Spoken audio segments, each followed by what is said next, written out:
thank you for being here today for our third, the third Masterclass, Bassoon Masterclass of the summer. The first time out, we did solo repertoire of the student's choice. Last time, we did something like a mock audition on opera excerpts because orchestral and operatic excerpts are such an important part of what we do, particularly if we want to get a job. And so today we're going to do something a little bit different. We're going to look at a number of excerpts from the symphonies of Dmitri Shostakovich. And Shostakovich is arguably the most important, or at least at the very least, one of the most important 20th century symphonists. He chronicled the times, the incredible brutality, particularly of the first half of our last century. And it's an incredible story, and his plight was such a difficult one. And as you've probably heard before, great art comes out of great suffering, and that's never truer than in the case of Shostakovich. But what we're going to do to explore these symphonies is try to put at least these excerpts that we're going to be doing. Shostakovich, as you'll hear, wrote wonderful bassoon solos in something more like the context that they actually occur in during that symphony. So what we're exploring today is strategies about how to study the work, how to understand the work, and how it feels to play it in context. And then after all of that, how to play it in such a way that you can communicate to the committee or to the audience, that you understand this context and that your interpretation fits with that. I think the importance of understanding context is very well illustrated by an old joke that a friend of mine used to love to tell. Dave Crable is a French horn player who taught here at the Academy for a long time. He was principal horn in the San Francisco Symphony. And whenever he was talking about excerpts, he'd tell this joke to students, like, there's a guy that just loves the theater. He loves everything about the theater, like the smell of the grease paint, the roar of the crowd, everything. And so he hasn't pursued, acting or anything as a career, but in the community where he lives and works, he gets involved with this theater company. He does volunteer work for them, he helps them move props around and stuff like that, and he's just always there, And then he gets more involved, and when they need like walk-ons for a crowd scene or something like that, this guy is always among the people involved. But, he wants to do like a real speaking part in a play, and, he's not a trained actor or anything. They just don't have anything for him. So finally, he was doing a crowd scene in a play, and somebody gets sick. Ta-da, the thing that you dream of. And so the director of the play came to him and he said, look, Bob, I think I've got a role for you. It's very simple. We'll dress you up. We'll tell you when to go on. All you have to do is walk on stage and say one line. Hark, I hear the cannons roar. So at any rate, he's like really excited, and he goes home and he practices the line a million different ways. Hark, I hear the cannons roar. Nah. Hark, I hear the cannons roar. And he finally gets it down to exactly the way he wants to do it. And so he goes, and he's there, 2 hours early, and they make him up, they put him in costume, and he's waiting in the wings, and this the director's assistant says, okay, now. And he walks on stage, and there's a huge explosion from the cannon, and he goes, what the hell was that? So that illustrates the importance of understanding what goes on before your solo, during your solo, and after your solo. And it's really important, I think particularly with Shostakovich, not just the musical context in which these little bits of bassoon music exist, but the context that he lived in and something of his life and his struggles. So Jessica, I would assume that you've done some research on that. Can you tell us a little bit about the Fourth Symphony and how that fits into his opus, I guess? I honestly cannot. Okay. I'm sorry. Okay. I studied the score, but not the... Shostakovich was pretty much of a child prodigy composer. The piece that he wrote as his examination piece, maybe when he was 19 or 20 years old at the Moscow Conservatory, won a huge prize. It's the Shostakovich First. It's a brilliant small piece. It's fantastic writing. And his career was going really well.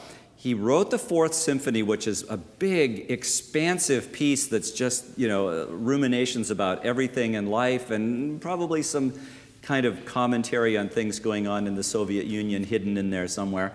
And Stalin came to a rehearsal of it, and he said, "Niet.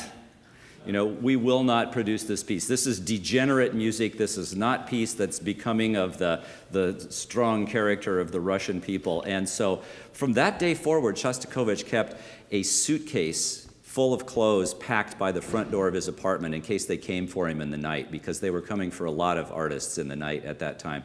And he thought that he could be gone at any second. So this piece is interesting because it was such an important piece in his development.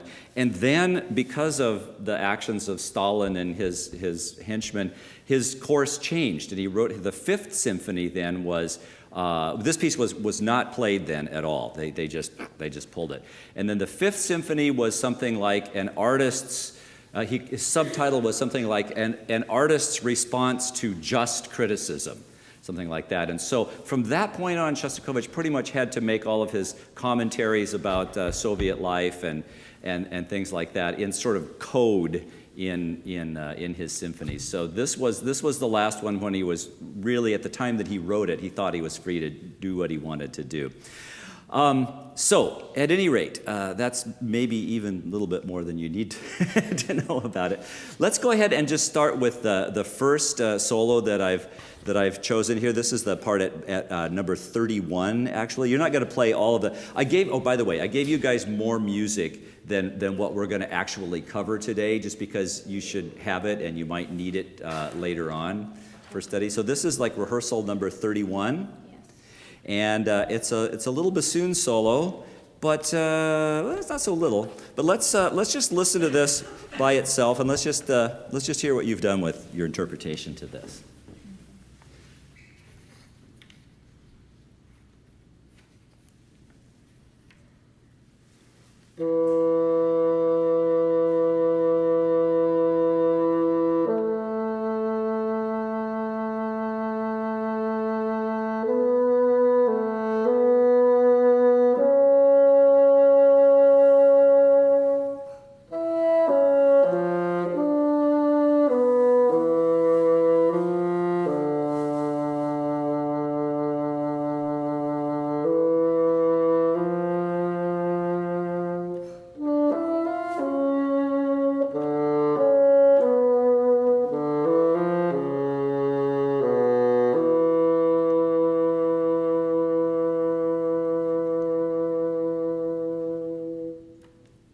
Okay, good.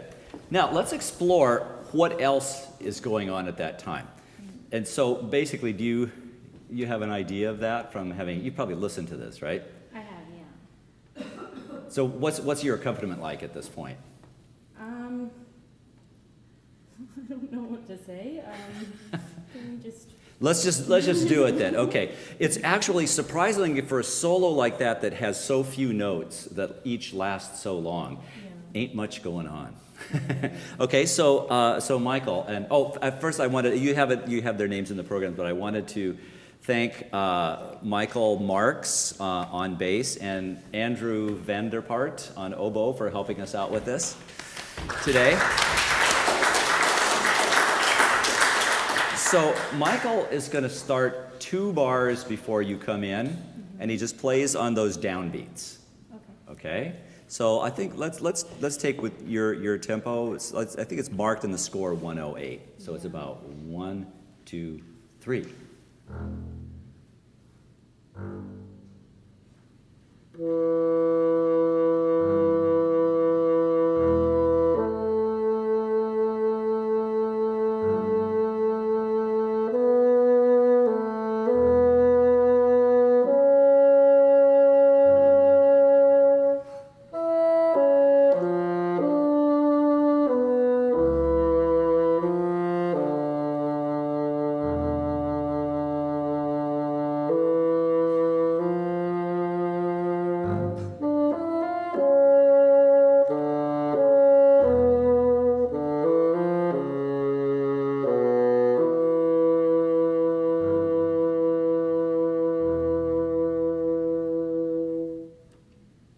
Okay, so that's about what it is.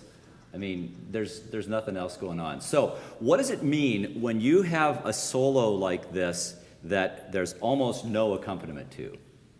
What do you have to do in your interpretation?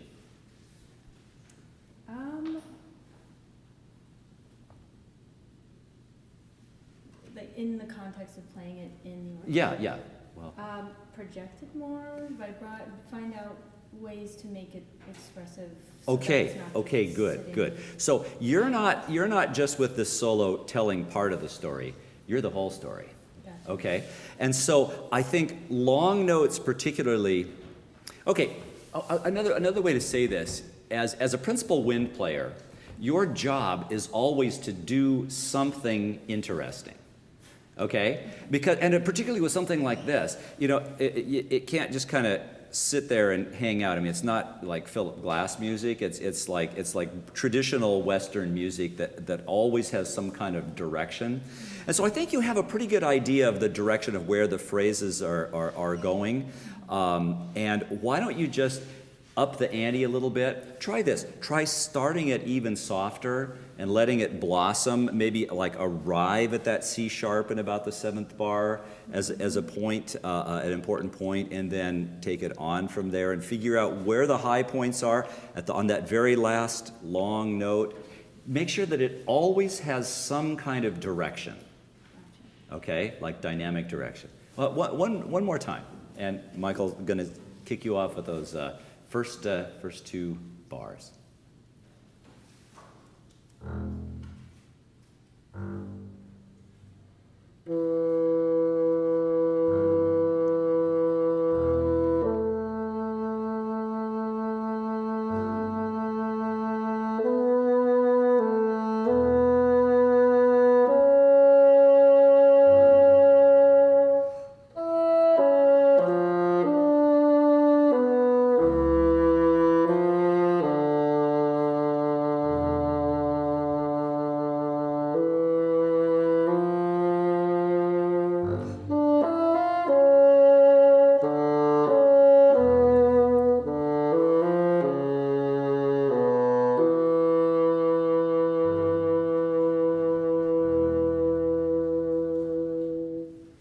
Okay, good. Now, you have a real luxury in this one, in that, you know, like, yeah, when we're playing a bassoon solo in the orchestra, usually, you know, we just have to make a lot of noise to get it out. There's some little solos, like in Debussy, like there's a ba-da-da-da-da-da-dee-da-da-da-da, that's marked piano, and you have to play it as loud as you can play the bassoon, okay? So this is not that context. There are places like in those empty bars when the bass isn't even playing at all, you're the only person playing.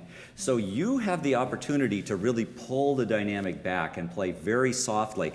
And what happens is you play really softly, these people all kind of lean forward. Oh, is she still playing? And then when you have ba-dee-da-da after that, then you've really got their attention and they know that you're doing something. So do more by doing less sometimes. Just like think on your feet. Just try it one last time before we go on to the next excerpt. Okay, here goes your orchestra.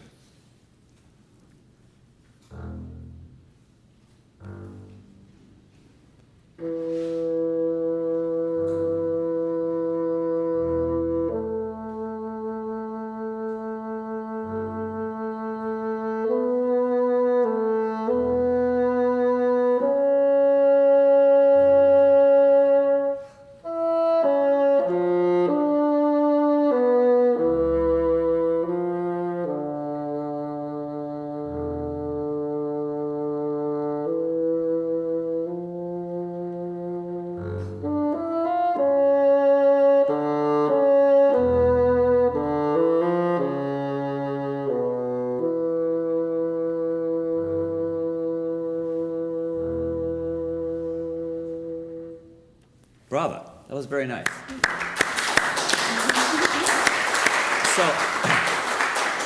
So when you have something that's just like wide open like that, you know, you just have to do something. The only thing that you can't do with it is nothing, as another one of my colleagues at Academy like to say.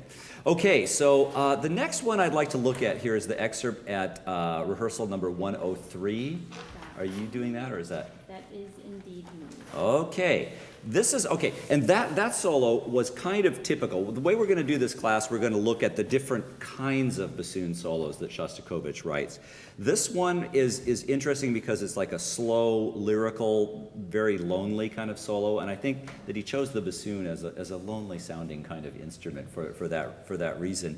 But it has a very strict kind of rhythmic context, even though it's slow. This is another one. He also thought, and we'll see if you think so too, that the bassoon is very able to communicate sarcasm. Yes. Okay, and so I'm going to ask Michael on this one to do double duty. So he's going to be a bass drum before he's a bass on this. So this beat starts with bass drum eighth notes on the second beat of 103. So 2 and 3 and 4. And 5, bump, bump, bump. Right, okay. Except it's a little slower than that, right? Yeah. Here's, and 1.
Okay, good.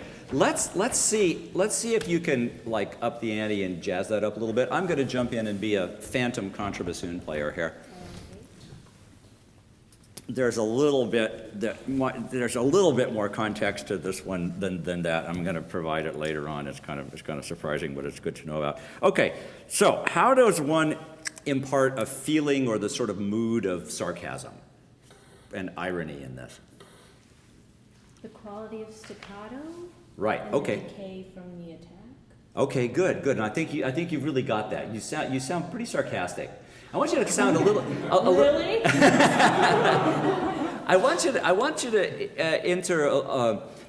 There's another quality that he uses in a lot of these solos, and it's not just sarcasm, but it's kind of like a flippancy. It's like, yeah, sure, I'll do exactly what you want. You know what I mean? Duh. So at any rate, when you have a longer note, maybe.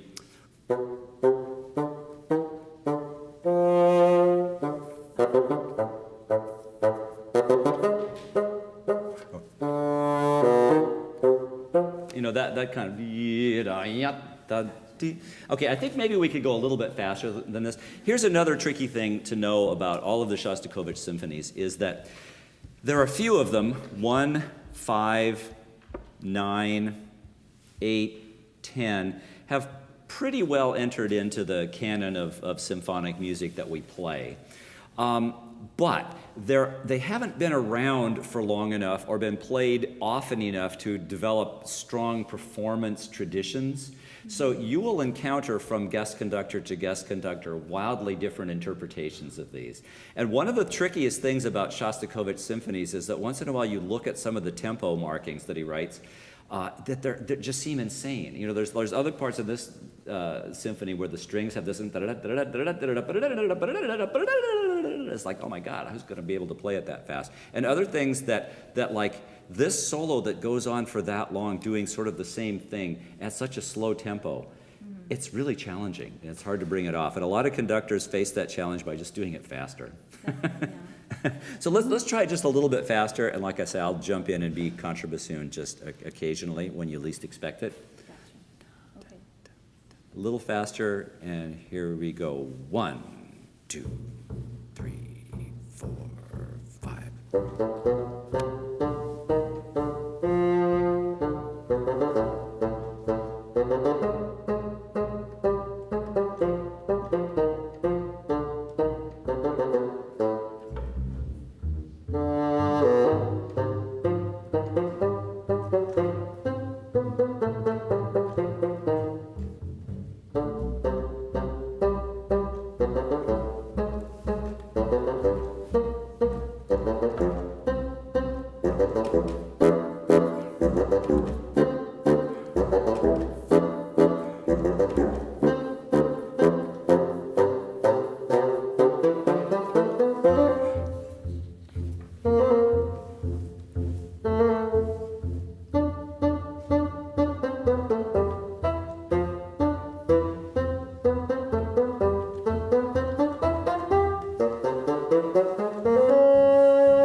Good, good. I really like the way you did that taper at the end, even though it's not really indicated. It just makes so much sense to do that. And forgive me for not playing the second bassoon part, but those notes are way too small for me to see right now on this score that I'm looking at.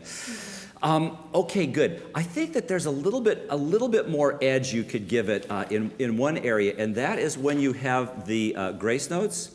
Dig-a-dum. I think they're pretty much on the beat and very fast. So.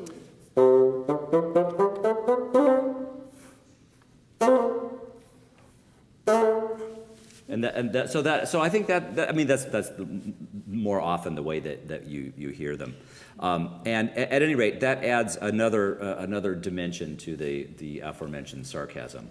So you can up the ante just a little bit there. Okay, let's do the next one. Are you doing the one at 152, or is that Mr. Delgado? That is me. Okay, great. We can't make him work too hard today. He's got to do the concerto competition finals at 6 o'clock. So, okay, so this is another kind of Shostakovich solo. This is sort of in between. It's got some lyrical stuff and some sarcastic kind of stuff, and it's just a wide range of different things. And there, again, with this, there's just not very much going on during it. This is the one where we need you to jump in on the contrabassoon. Oh.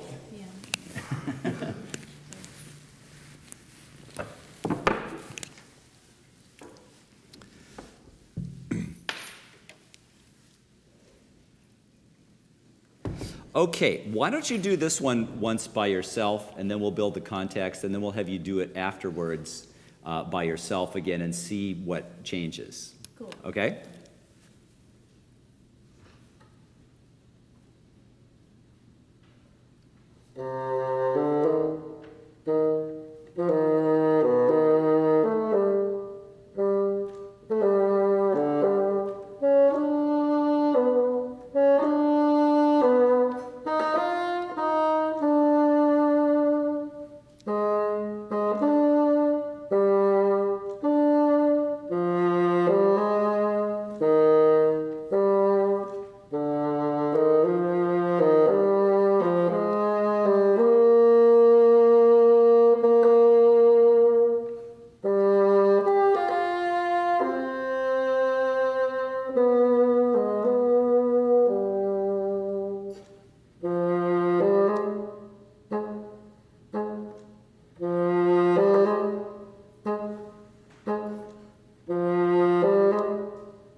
Nice work.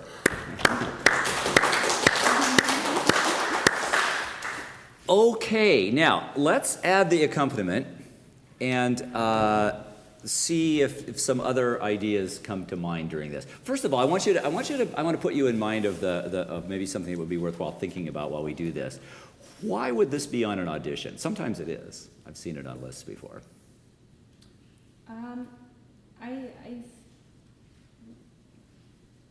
I think it's very telling when you play it, whether you know what's going on in the score or not. And Okay. you can very much change the style of your articulation based upon what you're hearing of the score in your head. Mm-hmm.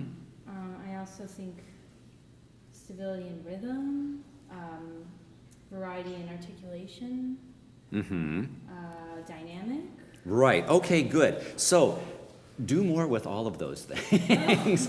Okay, and another thing is, this solo, I mean, when you're playing it by yourself particularly, feels like it lasts about a week. Yes. So they're testing your ability to develop musical ideas and give something a constant kind of direction over a long period of time, so that it doesn't have flat spots that just sit there, except where that's musically appropriate. And let's see if maybe there's one of those in here. I'm sorry, that was leading the witness. Okay, one more time, and we'll ask our colleagues to join us on this. And there's like an oboe part to this that adds a quite a startling dimension if you've heard it without it. So here we go.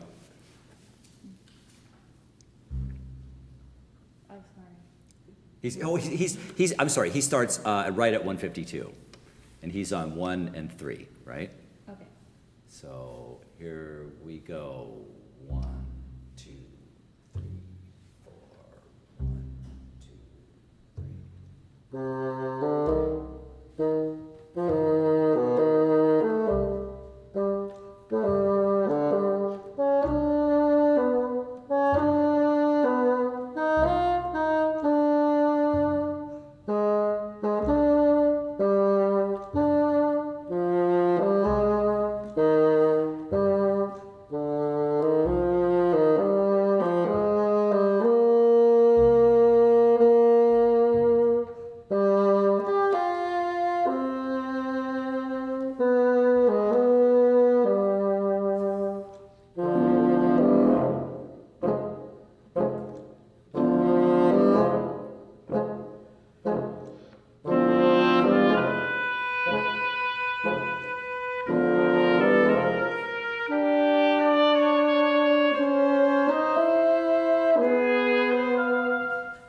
Okay, so you hear what I was talking about. You're the only game in town for a long time. Yeah. And then there's this odd kind of flat spot where we're just, where like you're kind of still the lead voice, and like we're kind of like the Supremes, do boo doo boo, just the backup. But there's nothing going on. And then finally he makes us wait almost 2 bars before the oboe solo starts on the Star Trek theme. So at any rate, I think it would be very appropriate to do in an audition to like try to not do anything very interesting with that, and to kind of back off so that you're saying, hey folks, I know that this is just an accompaniment at this place, Gotcha. and that there's nothing really going on. And then also the lyrical section at the end where you go up very high, not only is it high, but it's extremely dissonant with the oboe. It's kind of like, somebody jabbing needles in your ears there for a while. So that when you play this by yourself, I think you can try to add even more intensity to that to try to create that sort of, it's almost like a scream. And that's, Shostakovich screams a lot, and sometimes in quiet ways and sometimes in loud ways. Here's another idea that I just want to float to you. You could try this. The first part just kind of builds as it rises, right?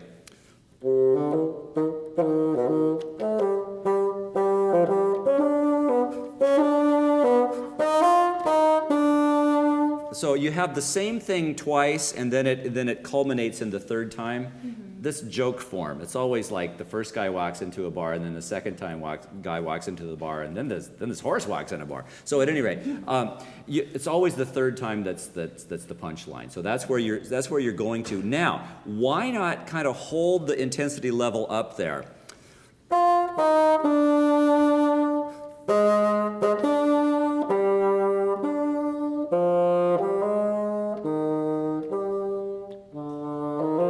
So you climb the mountain at the beginning, and now you're kind of coming back down, and then you give yourself a little bit more room to do something with.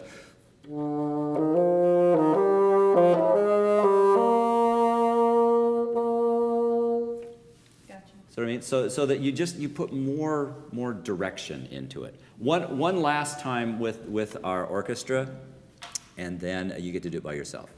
Okay, 3, 4.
Your last 2 notes. Oh. Okay, thanks. Now, just play it by yourself and imagine the rest of the orchestra. And this is almost the rest of the orchestra. There's a bass clarinet that has some stuff in here too, but at any rate, this is the main stuff that's going on. And now, just paint the picture a little bit more vividly when you do it by yourself. And can you try starting it a little bit softer so you can let that first part grow just a little bit more? Yeah, I got a little too excited. It's okay. It's better than being too unexcited.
Nice.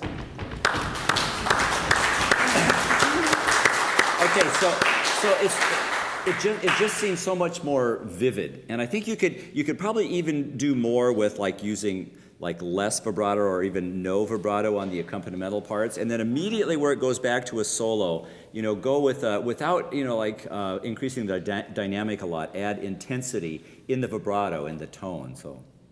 So, okay, let's see. Let's go on to the next excerpt we're going to look at today, which is some last movement stuff. I have Ta-da. 202 to 206, and that's it. Okay, 202 to 206. Oh, so you guys divided up the two fast things. Okay. This was a time when there were a lot of sort of promotional films. This was the beginning of propaganda films. And Stalin was really, they were doing a lot of things, kind of like in the United States, which were newsreels that accompanied feature films and stuff like that, but just a lot of sort of promotional stuff about, we're building Russia. And this is kind of, I feel that this is like Shostakovich's sort of parody of that kind of material. Gotcha. So let's just hear what you've done with this on your own before we add the band in.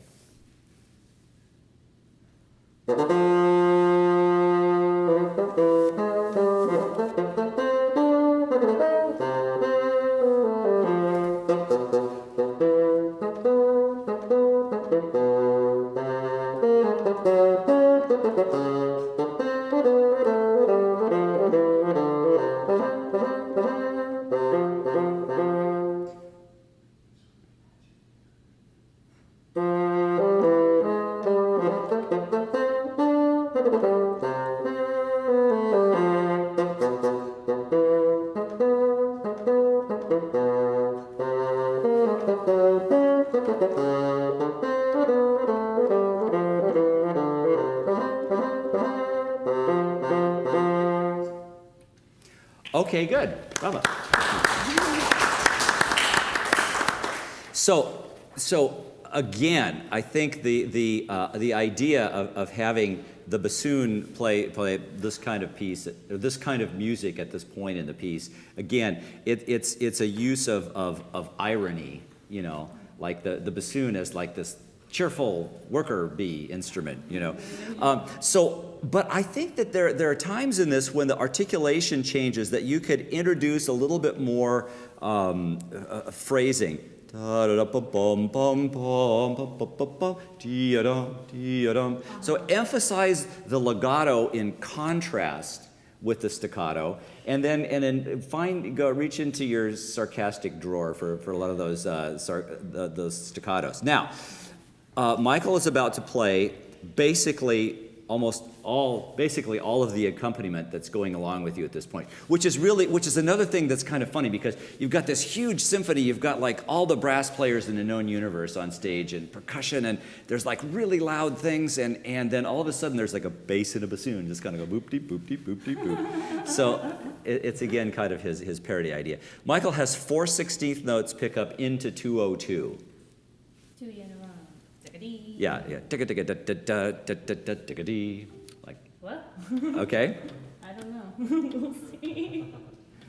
Okay, I'll count it off for you. Here's going into 202. Here's 1 2 3 1 2. No, one bar early. So we're counting this one, so I go 1. Yeah, he has pickups into 202. You said okay. Sorry. Yeah. That's Right. what- Yeah, that's right. Okay. That's what you said. Okay. You know. Here we go. It's like that in the orchestra too. Okay. Here's 1 2 3.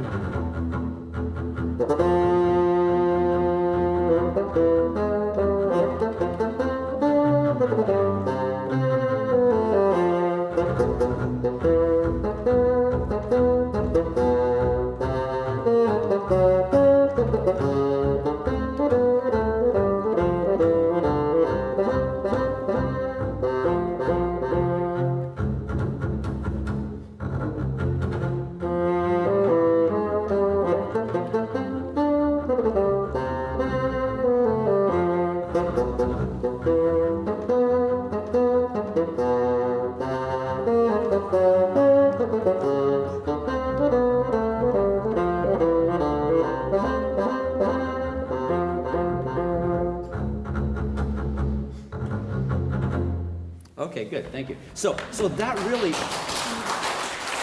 that really adds a dimension to it, doesn't it? I mean, it feels really different when you're playing it, first of all. But when he changes his character, when all of a sudden he goes to these, instead of just like boom, boom, boom, boom, he starts boom, boom, boom, boom, boom, boom, boom, boom, boom, boom, boom, boom, boom. This is after 204. 1, 2, 3, 4, 5, the 6th bar. When you have, oh, that wasn't very good.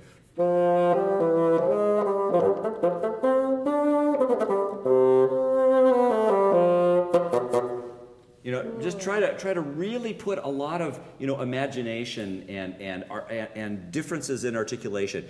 You know, if you just play a beautiful legato and don't shape the line, you know, it sounds legato, but it sounds more legato somehow if you're going, you know. Right. You know, it needs to sound like it's moving around, but moving really easily, like with those easy sort of dynamic changes. Just give it a little bit more contour, a little bit more variety. Okay, one more time. Here's a 1, 2, 1, 2.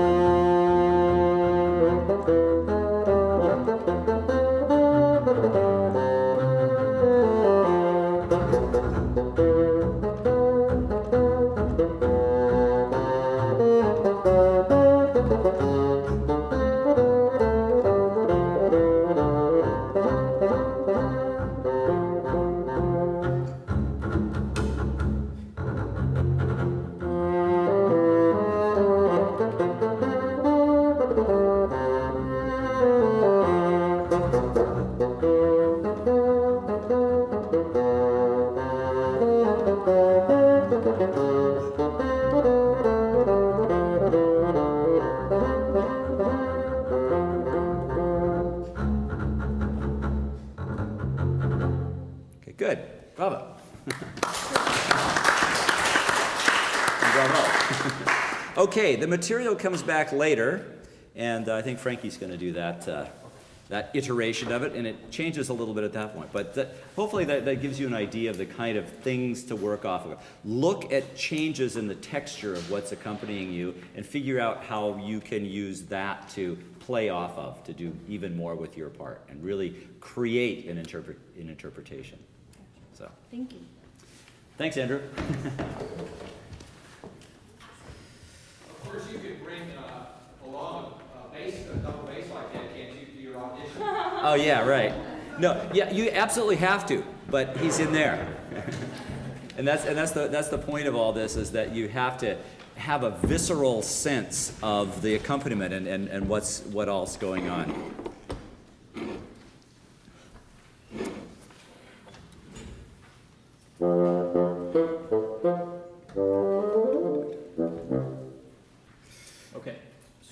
Okay, so this is the one at 211. Mm-hmm. All right, and he's going to start exactly one bar before 211. So he has da digga da digga da digga da ba bum bum bum. Okay. So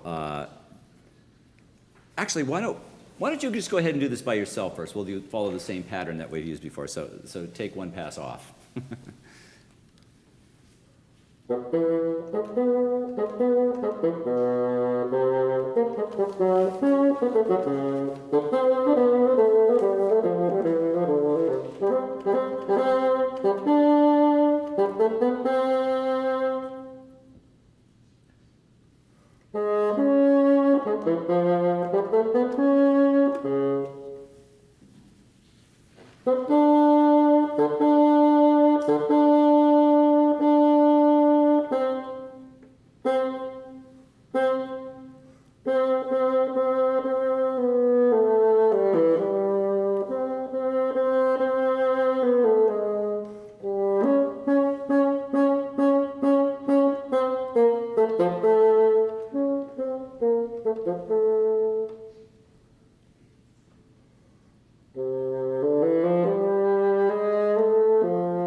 Okay, good. You've got a good start on that. Let's look at I'm sorry.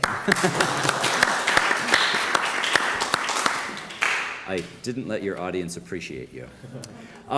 Okay, where it goes into 3/4 all of a sudden, in the score at least, and I don't know if it's marked in the part or not, but the tempo all of a sudden increases to quarter note equals 184. So all of a sudden when you go into 3, the tempo jumps ahead in a way it doesn't quite make sense. I mean, when Michael and I were rehearsing it, I said, yeah, I think it's about bar equals bar. So 1, 2, 1, 2, 1, 2, 3, 1, 2, 3. But it's not quite that much. It doesn't have any sort of sensible relationship to one another. It's all of a sudden like he's going down the road and he just drives off and goes somewhere else. But the thing that you need to emphasize is that he goes into a little kind of parody waltz.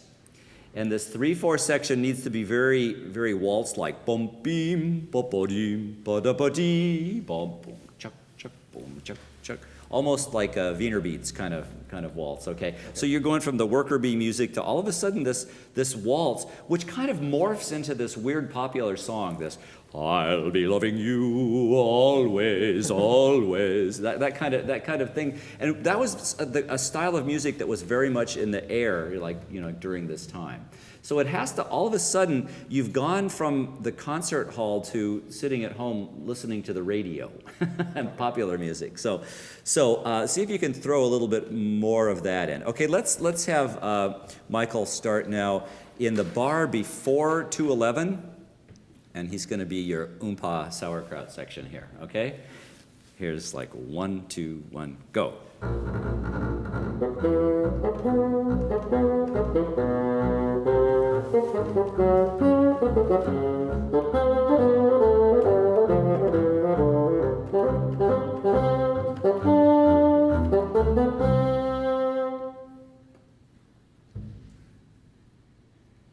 That was the downbeat at the bar after 212. Here's 1, 2, 3, 1, 2, 3.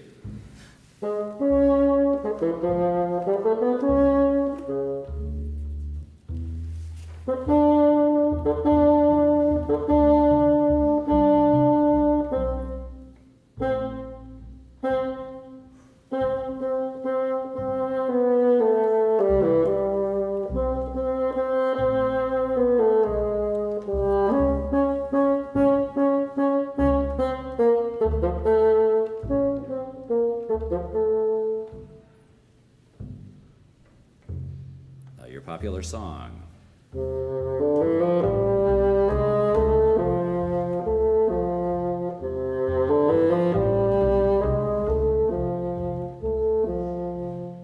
Okay, so some things that you could play with here.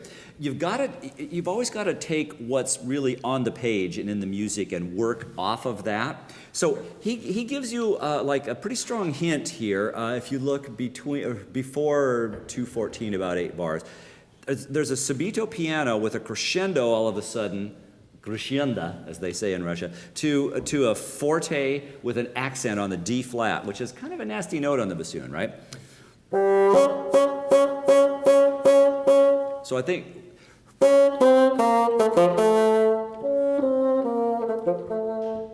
really play off of those contrasts. Go ahead and just try that once. Really create that difference.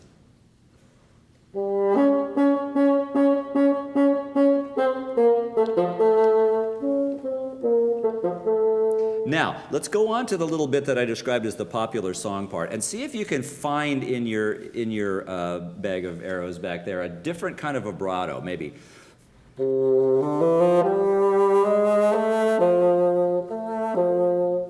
of like a 30s kind of vibrato.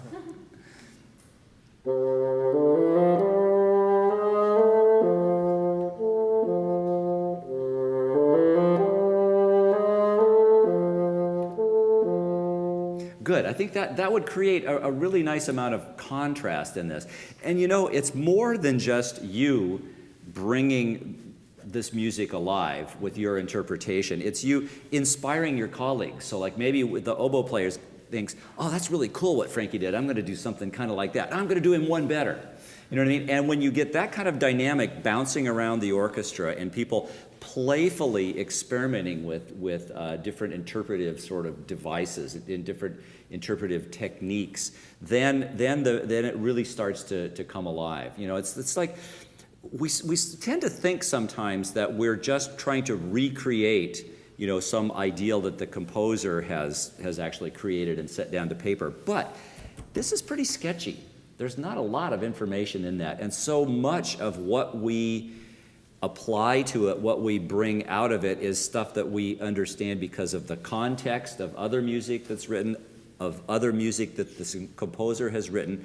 But at the end of the day, it's really a creative process within yourself. You know, you even though the conductor's not going to dictate everything to you, hopefully, but you have to look within inside yourself and create an interpretation of this. It's not just trying to do it right. It's trying to do something imaginative and different with it, okay? So one more time, and I want you to just go out on a limb a little bit more contrast between sections, a little bit more biting sarcasm, and then a little bit more lilt in the waltz. And, okay, and just so that you know, when he has that big downbeat, it's just the bar where you come in, it's like bump, da-ding, dun, dun, dun. Even if it doesn't come at a time that you expect it to, welcome to life in the orchestra. Okay? All right, 1, 2, ready, go.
Nice work. Good job.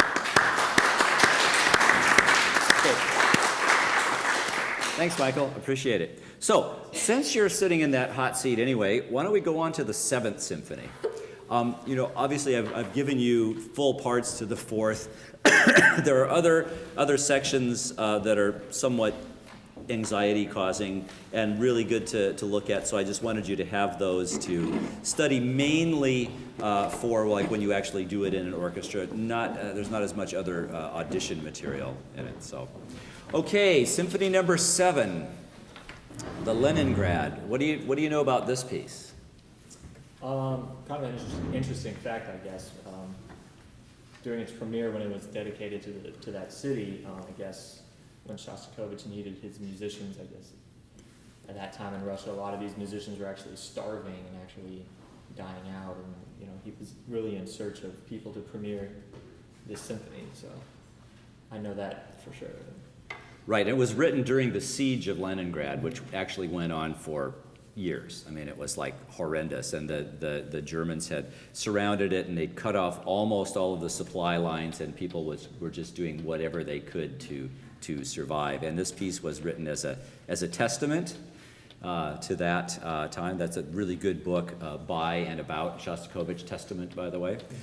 And so this solo doesn't really necessarily have a clear program to it. Shostakovich shied away from saying, you know, this part is about this, and this means that, and this portrays like a particular historical event. And it's funny that he did that because he actually wrote a symphony. It's called The Year 1905. And it was about a very specific incident, and you can hear it very clearly, you know, represented in the music. This solo is very much just about the sort of loneliness, the desperation that people were feeling in Leningrad at the time. So that has to inform the interpretation of this completely. And because you have the concerto competition today, what I'd like to do is just have you play the solo once, and then we'll just rehearse little bits of it, and I'll point out maybe some changes in texture and like that, and then have you do it just the second time, and then let you off the hook. Okay. Okay, this is the of the Shostakovich solos. This is the big Kahuna. This is the longest one probably, and is, how to say this? It's conceived as it is musically idealistic. In terms of practicality of playing it, not so much. So you have to figure out how to survive, basically, as the people in Leningrad did during the Second World War. Okay, so just you by yourself at first.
And as a bassoonist, when that movement solo is done, and it's still in the first movement of the piece, there's nothing you want more than to go home and have a drink.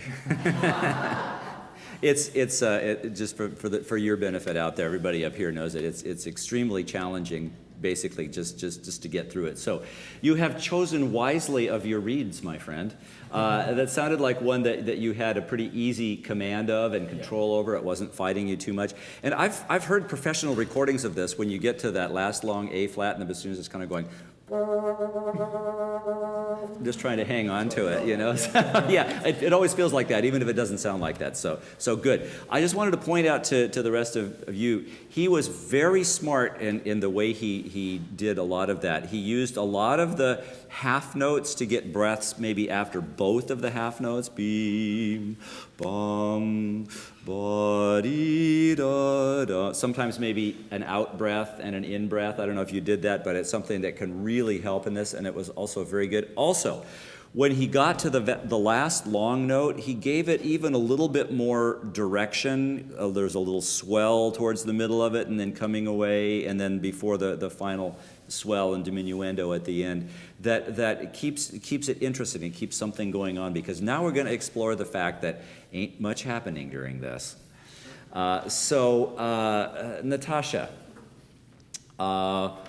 is your part bracketed? Do you start like right on the 3/4 before he comes in, or just on the bar he comes in? I start at 60. Right. Okay. Let's do all that. How about this? The bar where he enters, I'll just count it off, and you come in on the second quarter note, right? Yes. Okay. So the piano is playing along with the strings, but only pizzicato. So what does that tell you about the rhythmic nature of this accompaniment? The rhythmic nature? Yeah. Are you going to have a lot of room to do things with the beat or with the time? No. No. Because when you're playing pizzicato, either you're playing or you're not, right? And if they're bowing, they can actually start, and you can't even tell exactly when they started. So this has to be very almost regimented rhythmically. That means you have to work that much harder to keep direction in the music in other ways, with dynamics, with tone color, and like that. How would you characterize the first half of this, particularly before you get to 63, before you get to those half notes? Just the character of the... Yeah. solo. Any adjectives come to mind? Kind of introverted in a way, a little bit. It's some kind of longing or suffering going on there, but it's not very expressive yet. Right. So I think it's very much wandering.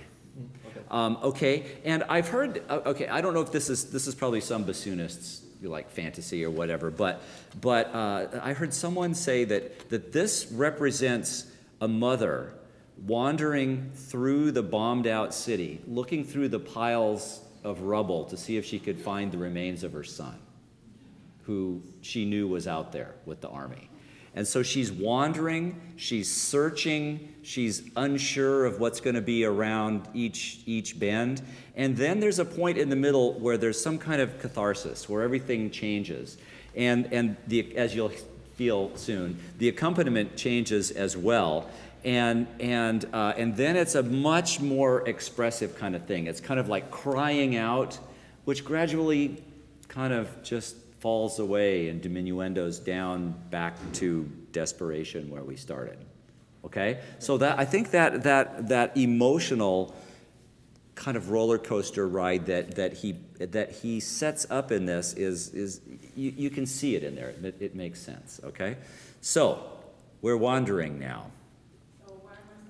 I will. When I say 1, that is the 1, 2, 3, the 4th bar of 60. This is the bar where he enters. And 1, 2, 3.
Good work.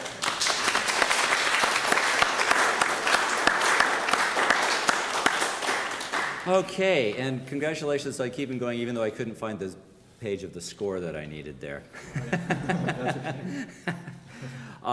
Yeah, let's actually. I just want to show you that with a harmony that's supposed to be happening there. I'd like to take the section right before 63. One thing that you did really well, you followed his dynamics when he diminuendos down in the middle of some of those long notes and back up.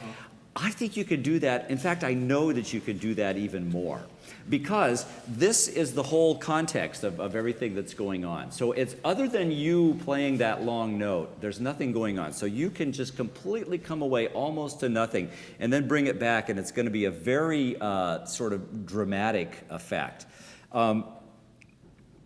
Let's go from, how about just right from bar before 62? Okay. Okay, so I'll count off a 4/4 bar, but start right on that 3/4. Here's 1, 2, 3, 4.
Okay, good. And I won't make you do this long note that goes very. Thank you, Natasha. Thank you very much.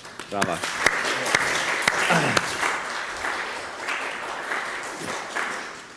Yeah, so it's it could be really effective to just like take it down to just niente on some of those long notes and really keep people going. Another thing that you could do more of is when you reach the half notes.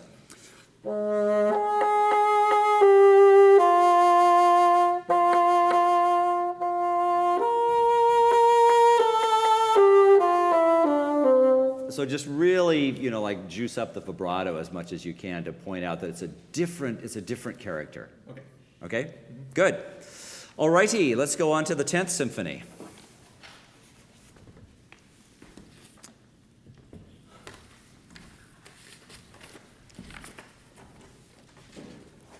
And the reason that I've chosen these three to start with is that they contain solos that are kind of examples of things that happen in other Shostakovich symphonies. It's like your long, lonely solos, your sarcastic, short solos, your busy worker bee kind of solos and all that. And if you kind of get the style of these down, then you can apply a lot of that thinking to the other solos as well.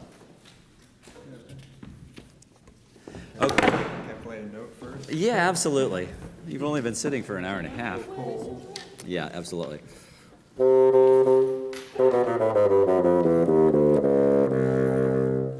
This almost never happens where I'm the most warmed up person in the class. I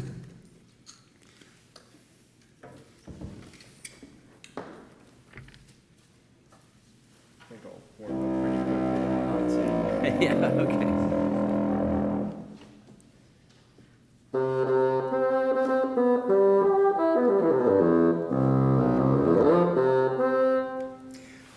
Okay, so I'd like to begin with this excerpt at rehearsal number 29. Usually I don't espouse using excerpt books.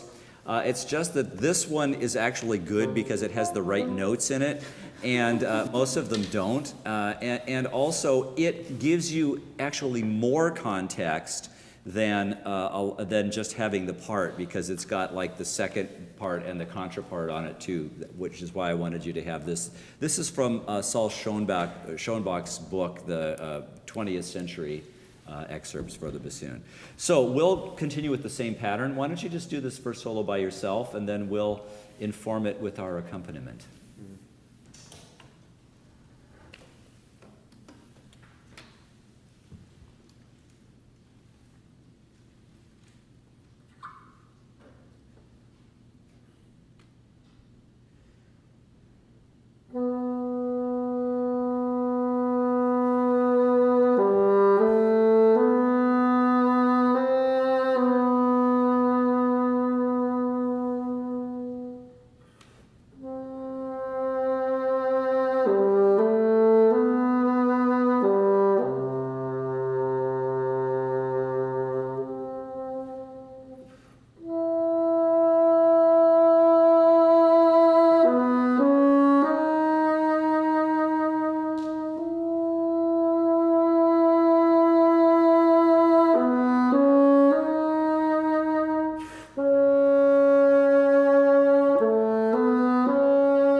Okay, good. Nice work.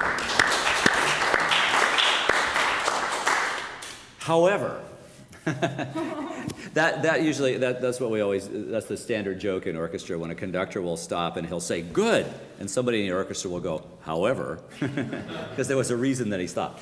Okay, Jessica and I are going to try to be the bassoon section here, and we're just going to be real jerks about not following you necessarily, but just keeping time and following only the dynamics on the page, okay? All right, and let's just see if anything feels different about that than the way you'd been conceptualizing it to date, okay? So I like your basic tempo. It's about 1, 2, 3, 1.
Good. All right, so what goes on in that is that these quarter notes, which feel kind of plodding, just keep going.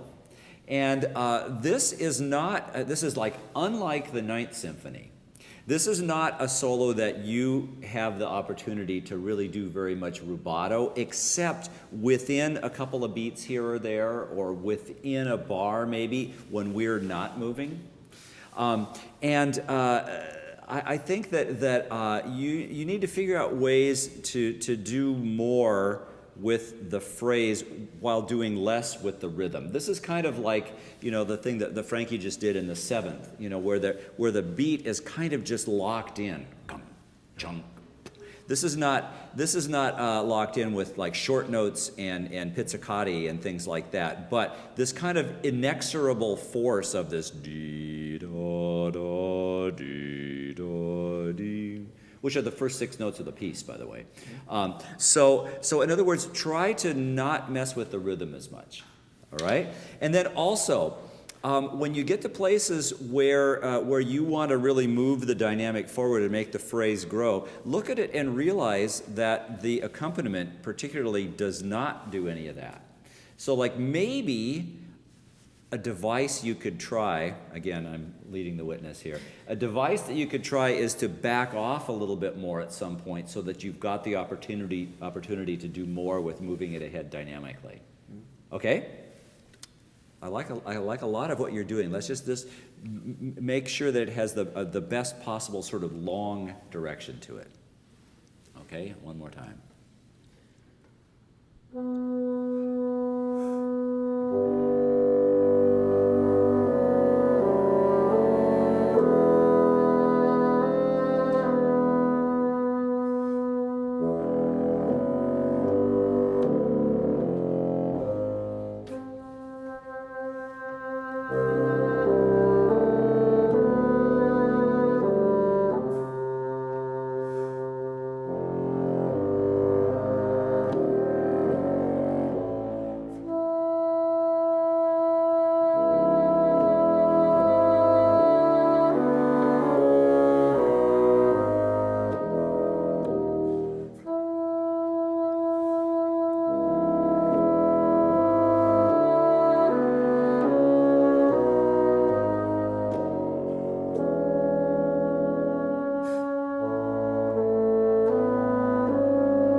Good, bravo. That felt much better. Did you feel like when we were playing that you were kind of like in a straitjacket, that you couldn't really move around the way you wanted to rhythmically with it? No. Oh, okay, good. So you gave up on your rubato tendencies and just like went with the flow. That's good because. What's that? Those were intentional. Okay. You could have told me that later. At any rate. Yeah, good. I think there's a lot of great stuff happening. I want to point out an interesting thing with this that he does after 31. He gives you the same figure twice, but he backs off dynamically and then does it twice as fast to lead to the peak of the phrase. When you have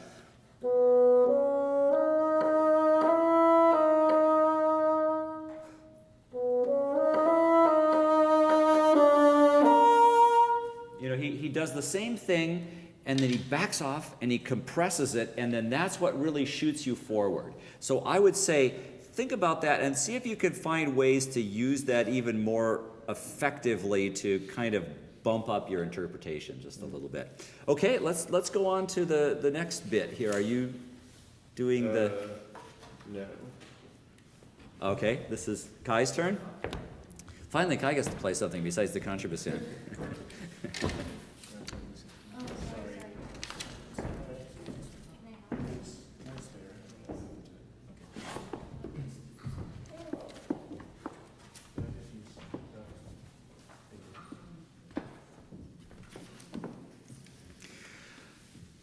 Okay, so before you even start, we don't really have any accompaniment for this one, so you don't have to play any of those games with us. But this is going to be like some of the other ones that we've done before, right? This is kind of the slower march, sarcastic, lyrical, back and forth kind of thing. Okay, so let's see what you can do with this. This is at rehearsal 111.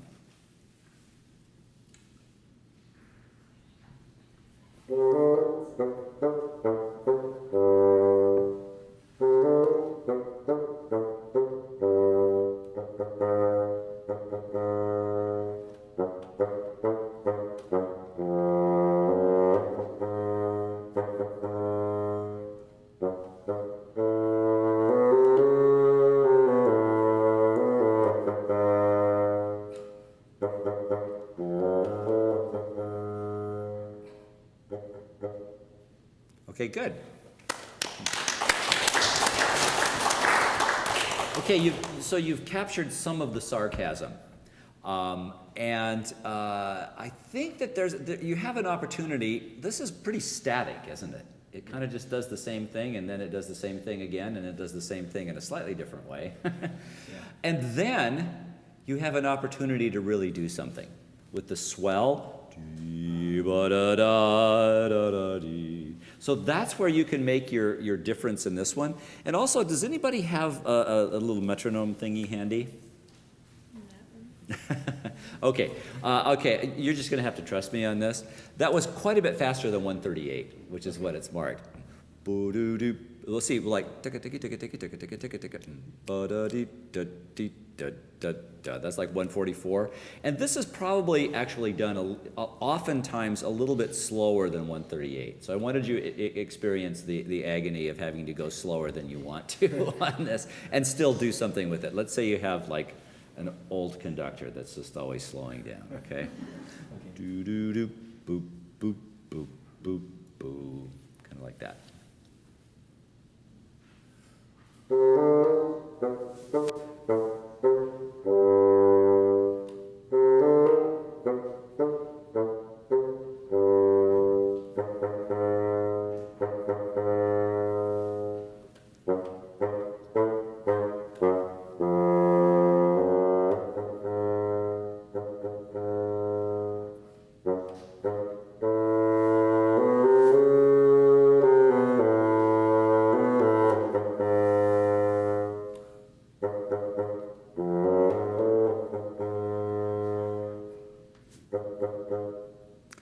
Good. You know, I really like what you did in that when you went slower, you actually played some of the notes shorter. And it's always a tendency, you think, well, I'm at a slower tempo, so the notes should all be longer. But that really kept the sarcasm, the bite to it, and that was good. Let me suggest something else that you may be already guessing that I'm going to suggest. This one doesn't offer you very many opportunities to do anything with color or vibrato.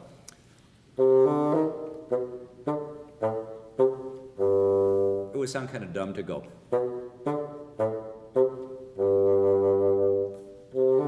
You know, you just didn't want to use it too much there. It should be just pretty dry and droll, and you know, like a Russian telling a joke. You know, so at any rate, this dry sort of feeling to it. But when you get to all of a sudden,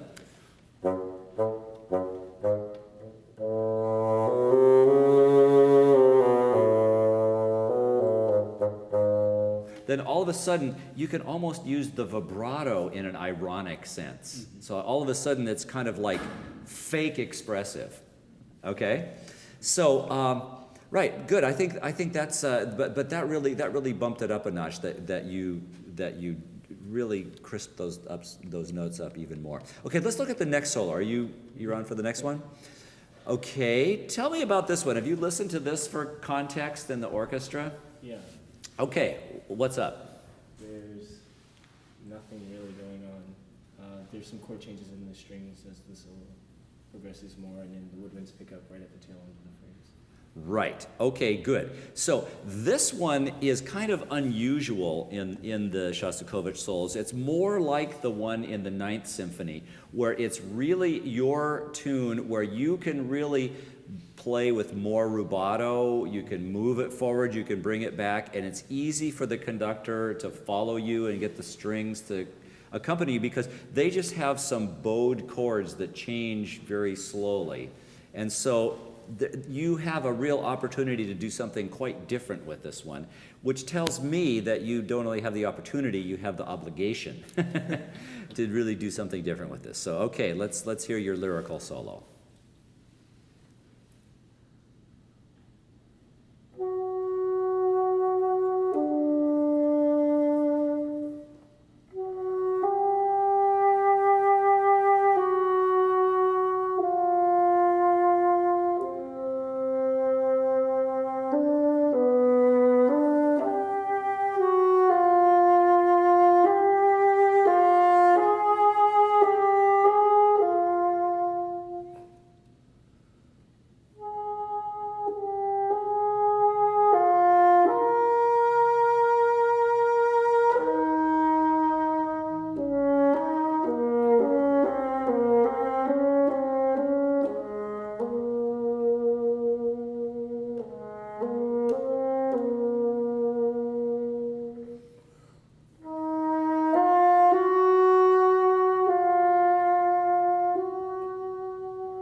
Nice.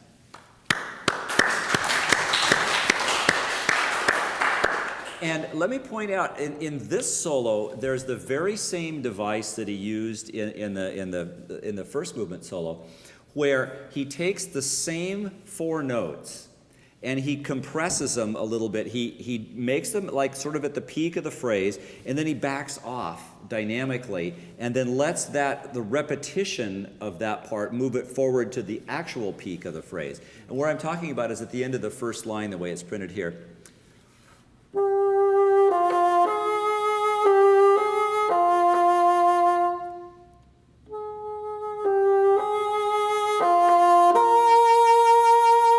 So you have to make it really clear that that B flat is the peak of your phrase.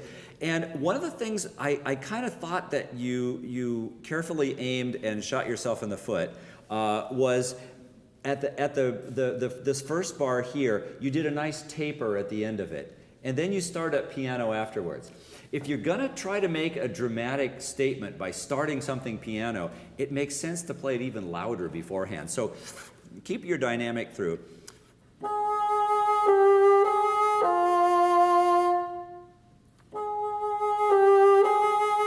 You can almost do one of those singer things, and I don't know if you guys know what I'm talking about, but every once in a while a singer will do something where they'll insert a very dramatic kind of silence into the middle of their phrase, and then they'll take a breath and go on. It's like, ya-dee-dee, da-dee-da-dee, you know, and so this could be even that kind of moment where you might want to put a sort of dramatic ending on that F.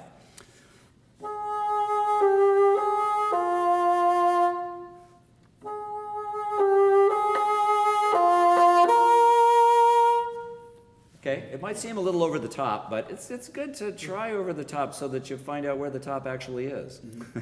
Okay, do this one more time, and I think you could allow yourself even a little bit more freedom rhythmically, particularly when you get to the quadruplets. Dee ba dee ba dee da da da dee da dee ba dee. Just so that it's easily moving around. I will guarantee you that when the oboe player has that solo, they're going to mess around with it all over the place. So we have to sort of be in the same zone. Okay, one more time.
Okay, and is the section at 192, is that yours, or that's Isaac's? Okay, Isaac, back to the hot seat, sir.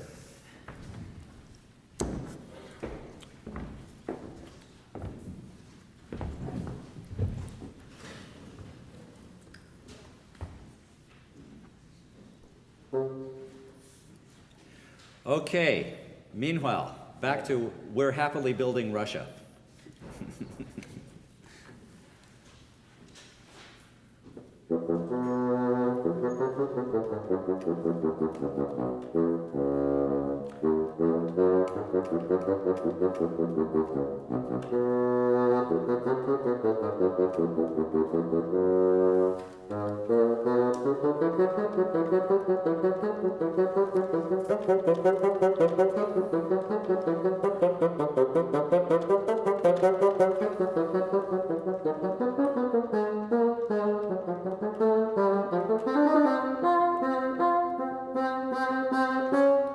Okay, good, good. Can you get a little bit more? Okay, sorry. Can you get more bite? I think, okay, if you think back to, not that you would necessarily want to completely imitate this, but if you think back to the kind of bassoons that Shostakovich was imagining when he was writing, it was pretty funky. And they, had these old beat-up bassoons, and let's just say that at this time, like in the 1950s probably, it was not a very sophisticated school of bassoon playing, right? And it would have been big, like hard reeds and very kind of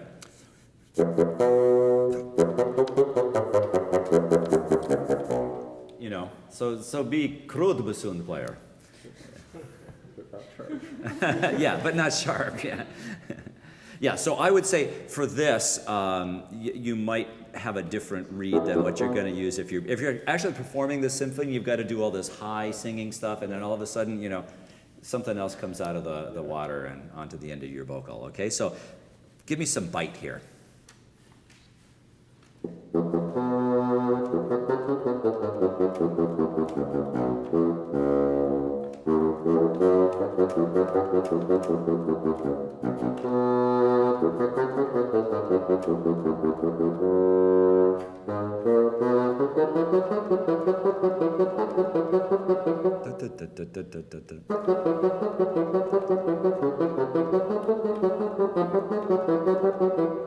I tried to play your part. Yeah, that's okay. Yeah, okay, good. I think that was better. Now, once in a while, I think something that gets in your way, and this is going to sound odd coming out of my mouth, is that you use a little bit too much vibrato. You let the vibrato sneak into it on those kind of long, low notes. Bum, bum, bum, bum, bum, bum, bum, bum, bum, bum, bum, bum. A little more tuba-like. Okay. Think tuba on this. Okay. One more time, and even though it's piano, see if you can even still get a little bit harder kind of articulation.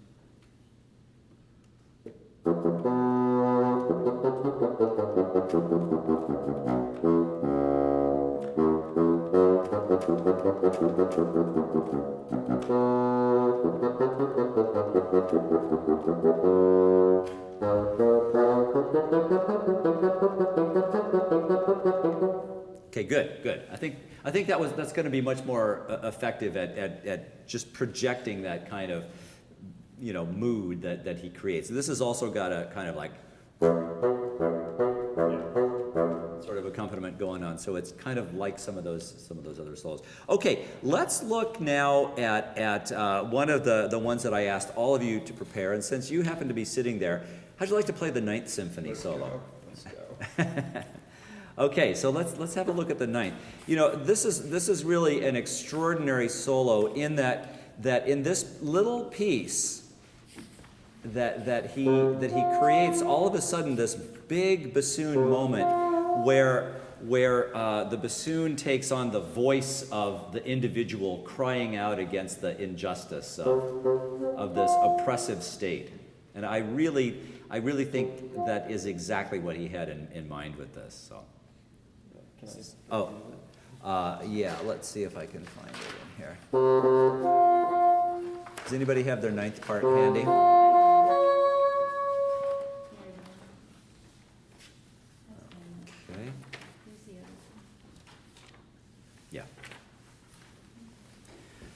Okay, so the Russian authorities have appeared in this movement and presented themselves in the form of the brass section.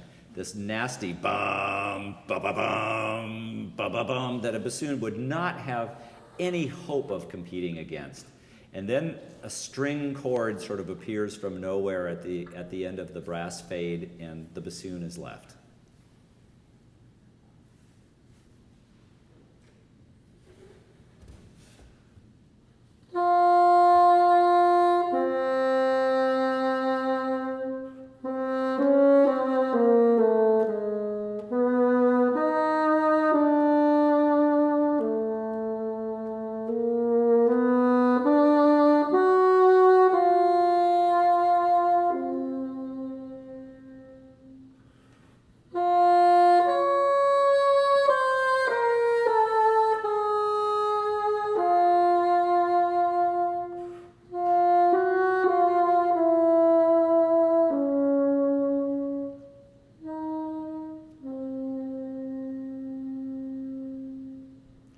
Okay, enter the trombones again. They state their case, and you resume.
Great.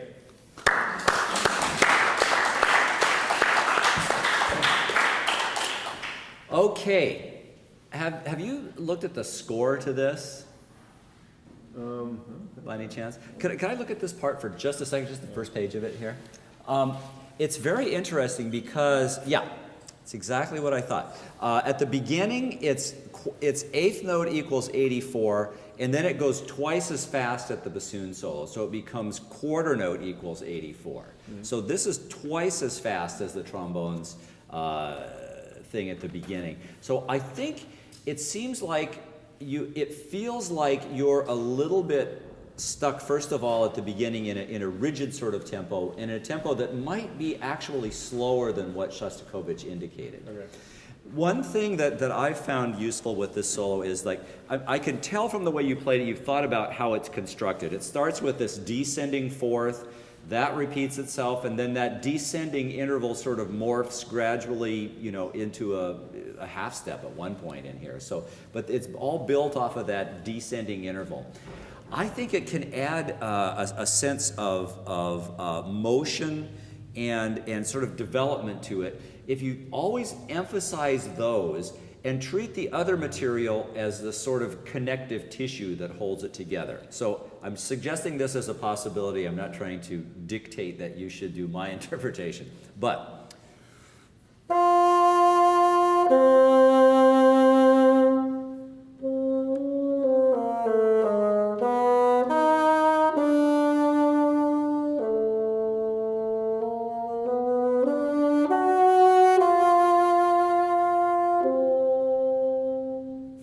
So that maybe you'd go a little bit slower on the big intervals, and then allow yourself to move forward on the other stuff in between just a little bit more. And you do, because the strings are just holding like one chord for the whole time.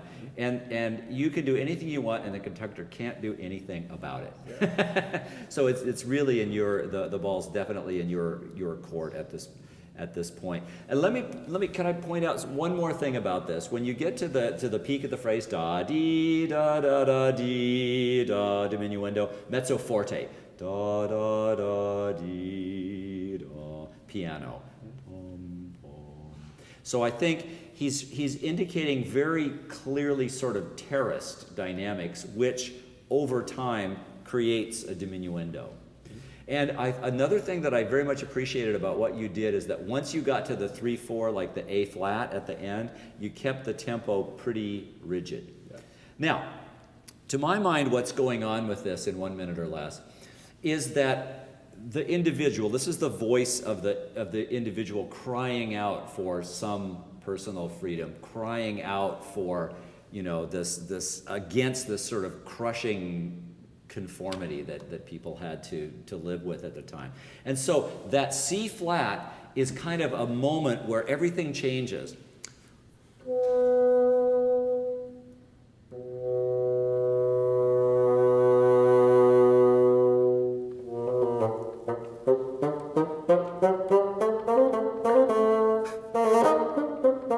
So it's kind of like the person really thinks about it during that note and then says, you know what? Yeah, that's fine. I'll do exactly what you want me to do. You want me to go to work? I'll go to work. I'll be just happy as a clam. And then the sarcasm needs to I think, be poured on a little bit thicker at that point to really bring that about. Could I just hear that transition once? How about from the da da da da, where that starts diminuendoing?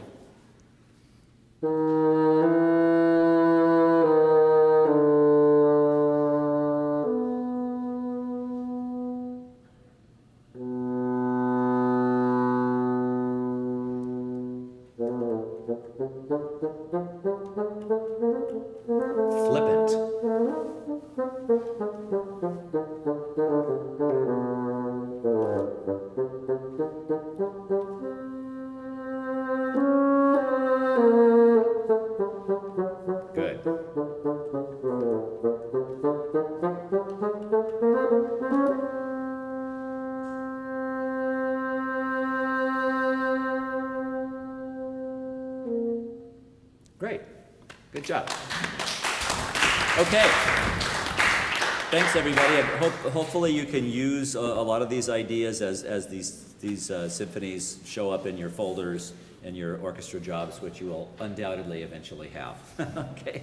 So thanks a lot for coming. Next week we are going to focus on the Mozart Bassoon Concerto, and everybody will pick a movement or two of that to do. So.